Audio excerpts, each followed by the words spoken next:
Yo, yo, yo.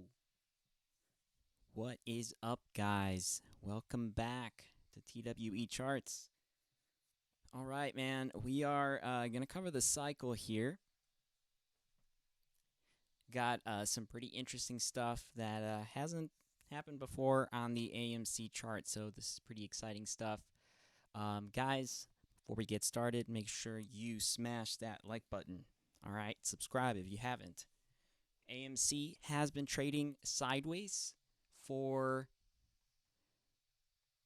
2 cycles now. It's been 2 cycles, and AMC has been stagnant. All right, trading sideways. Market makers are collecting. They're collecting premiums, right? Every time we have a volatility spike, anything like that, they're able to bring the price back down, basically keep it inside a theta channel. At least that's what we've seen here ever since May happened here, right? So pretty much like every cycle we've had here has been a neutral cycle. So the POIs that come up have been neutral, and this is the most common reoccurring thing that happens on AMC. The POIs are mostly always going to be neutral, but remember that the thing that we're looking at here is not every single POI expecting a volatility event to occur. It's just that small window is what gives it the opportunity, because the correlation tells us in the past that every single POI has landed except for one, which is the one that actually changed the cycle's timing here on the POI. So ever since we had the split, this was the final POI that made everything come back in sync, and this is where things kind of refresh and start it all over again. And this is something that you can clearly see with the AMC chart, because the consistency of a chart, right? After a split happens, a lot of brokers will adjust the chart, and you're going to see it look a little bit wonky. But when they dilute so much, everything that's happening right in here, it looks very different from the rest of the chart. And that's kind of what we're going to talk about here with the cycle. We're going to use 2 indicators.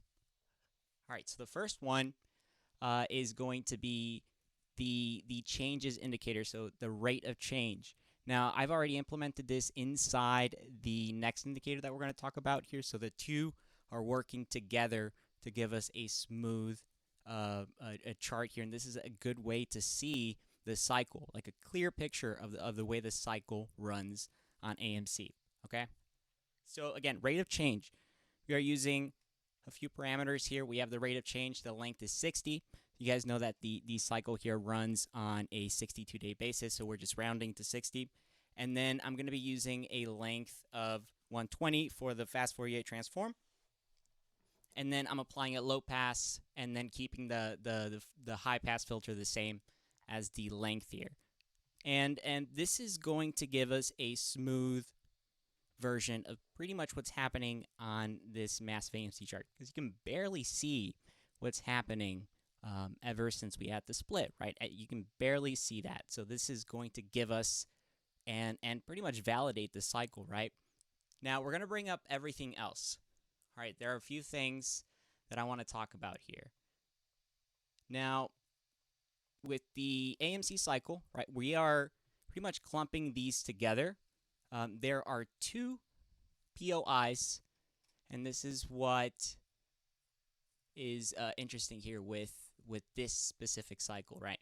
There are 2 POIs in every that have only these have only occurred twice in the entire AMC chart, where we see this pattern formation take place.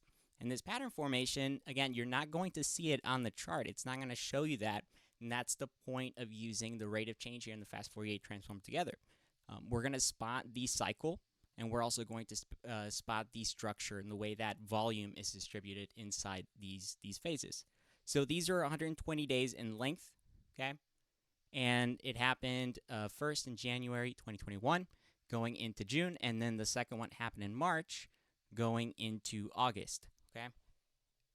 Now, what these have in common is that they all have one cycle that trades sideways, right? So following that POI, the next cycle is going to be a flat cycle. And then the one after that is the one that becomes positive once again. So kind of minimizing the bigger chart here, we're going to talk about the fast Fourier transform. This is what caught my eye here on this cycle. All right, we have the current POI here is followed by a spike, right, in May. And then we have a consolidation period. This period lasts 120 days. What happens after that? We have a spring, right? And all of the POIs that we've had here prior, okay, but one is showing us that it has the same qualities. It has the spike, consolidation 120 days, and then a spring. And right after that spring, right, from that positive POI, we have another positive POI. Okay, that is the correlation that we're looking at here. We're not so much looking at, so for example, on the first sequence that we can see here from June, or from January to June, we're not looking at what's happening after June because the correlation here is already out of whack, right? We don't have a positive POI prior to the one that happened in May.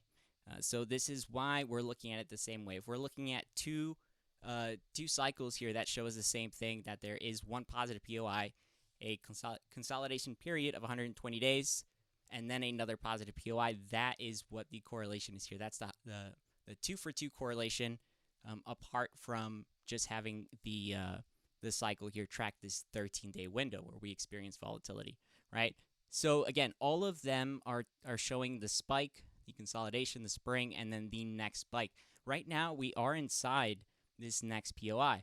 Now, with everything, guys, you understand that when we do get closer to these POIs, we start tracking some volatility.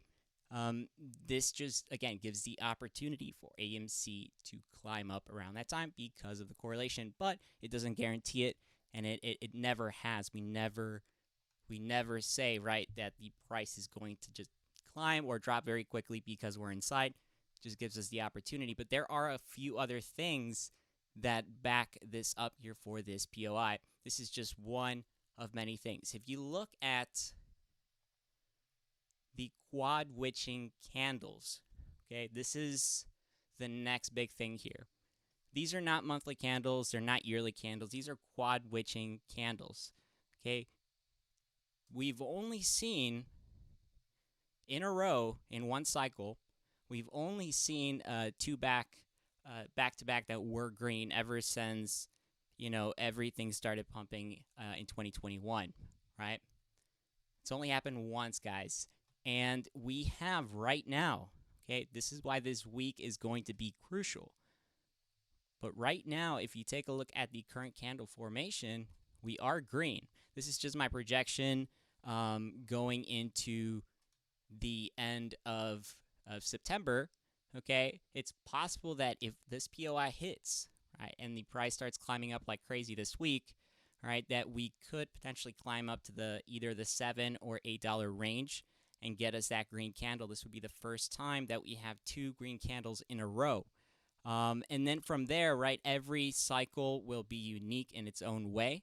But this is a really good opportunity here for AMC's chart, because then it finally tells us that the quad witching curve is turning bullish after being bearish for so long. We haven't seen back-to-back two green candles in a row. So this would change the trajectory here for AMC, and then putting us in a better position going into the next quad witching curve, and then going into early next year, given that charts with good fundamentals turn around right after they've been beat for so long. Small caps, mid cap stocks right now that have been beat to the ground. Is it their turn to finally start turning around? It's very possible, right? Considering the market conditions right now, everything is at all-time highs again. And when we see the markets trading at their all-time highs, they consolidate up there for a little while, giving these guys the opportunity to start climbing back up. All right, that's the next big thing to look at here are these candles.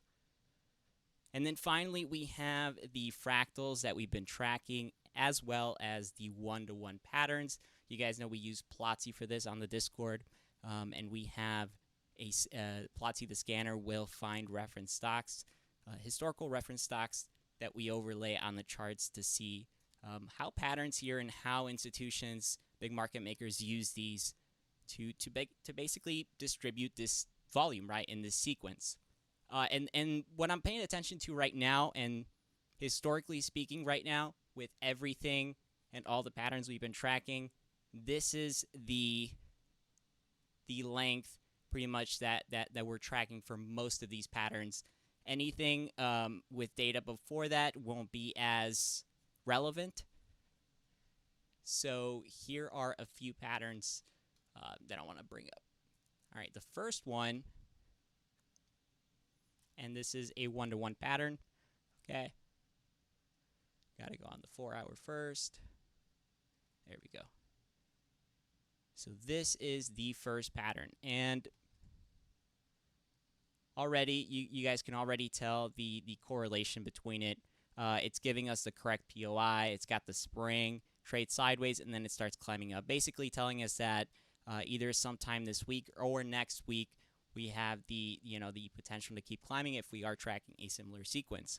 All right, there is another pattern as well that is pretty good, but this one, all it's telling us is that the POI is active, right? We have a massive spike, and then a good amount of historical data. The levels are hitting, but this one does not come down to the $2 range. So between both patterns and some of the other fractals that we're tracking, the levels have been tracking, guys, for 4 months. This thing, again, has been trading sideways, so not really giving us a good direction, right? It's the speed is what's the problem here, but the levels are going to be the most important part. Once you figure out that the structure is following through and you start, canceling out some of the levels that have already been hit, it becomes a little bit easier to kind of predict where the price is going to go from there. And right now, I can tell you that this pattern, the only thing is the POI is probably the one thing I'm tracking the most, not the levels, because this one would be calling for downside. Everything else, all the other Plotzy patterns that we track, also look really good on the chart, and they're all calling for upside. I mean, we have quite a bit here, okay? Here are some of the fractals.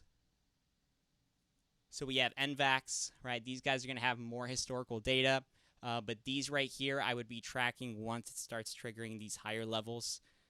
We also had Carvana that we were tracking for a little while, right? And again, you go back to Carvana, and basically what this is telling us is that this entire section right here that has been slowed down, it has triggered all of the levels that Carvana's fractal here hit. It's just that this entire section on AMC has slowed down on the algorithm, right? So you take the bars pattern here, right, of the AMC chart, and basically this is what I'm talking about, right, is that everything that has happened on AMC is essentially this accumulation phase on Carvana, and we're waiting for this next spike. And you can see right here, it's telling us that $8 would be that range. So all of these are valid. They are not valid anymore once it starts crossing those levels. And the levels, guys, here have always been the $4 range. Anything below the $4 range, and it's more likely that, these patterns start become a little bit more inverse, and then you have to deal with another phase of either accumulation or distribution, right? That's really what it comes down to. But guys, that's pretty much it, man. That's the video for today. I will give you guys another video later in the week, being that we are inside the POI. But yeah, if you want more info, we go over this on the Discord, and there's a lot more in there that we cover. So hit us up in there and subscribe, like the video. You know the drill. See you guys on the next stream. All right.